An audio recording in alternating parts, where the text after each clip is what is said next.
Since the meeting is awarded to Irena Luis.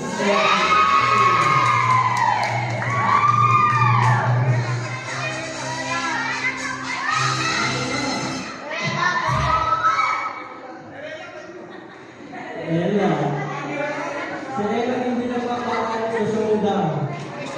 Next is for Tisha Cassandra Mayor.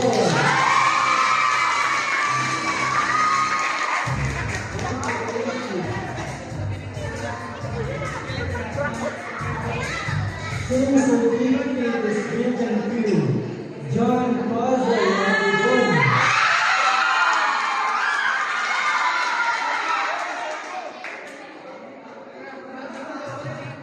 Alright. And the next certificate holds for Precious Louis.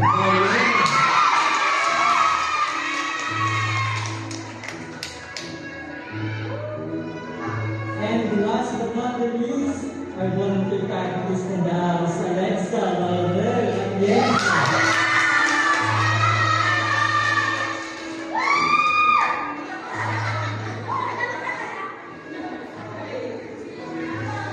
Okay, picture ko muna kayo. Picture muna. Walang bibigyan. Okay. Bago kayo bumalik sa inyong mga upuan, bago sa muna tayo ng message na. Okay. Sumayaw. At hindi naman. Okay. So ngayon hawak niyo yung mga certificate. Meron na kami isang malaking katanungan. Okay? Taon-taon, bigyan ko lang kayo ng idea mga batch number 18. Makinig. Taon-taon, nagkakaroon po tayo ng Youth Catholic Life and Spirit Seminar. And we usually do this every summer. So, once a year, hindi namin alam kung kailan namin ito magagawa ng twice a year or thrice a year para sure meron tayo natin once a year. Every vacation to school, summer classes. At kayo po, batch 18. Tulad ng mga nakikita yung batch 17. Batch 17, makinon!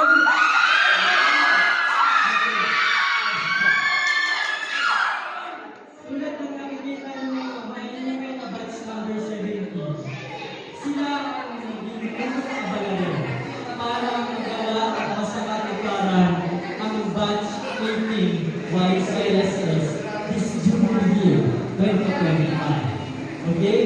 At ilan na yan, siyempre, yan ay merong mga selected youth leaders.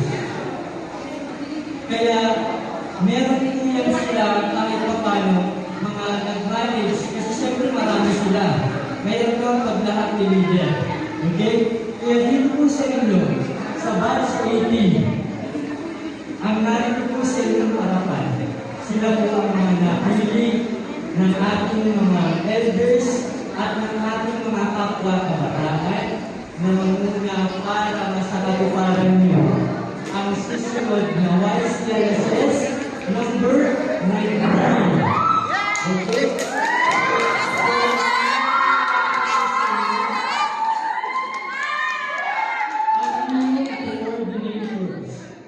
Nasa kakataniwang inyong coordinators at sila ay pangungunahan ng dalawa na magiging youth head coordinator ng batch number 18 at ng isang assistant youth coordinator for this batch. Katingin niyo, sino sa inyong lalo ang dalawa na magiging coordinator? So, ipapakilala po namin muna kung sino ang magiging coordinator. Ito po ay si Ate Alexa.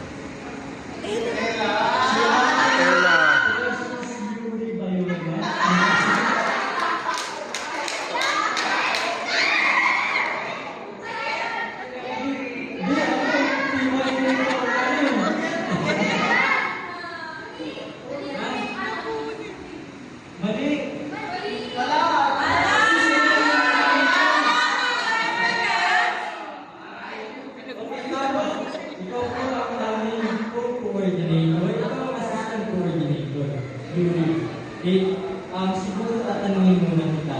Tatanggap ko ba na this batch 18 ay paano na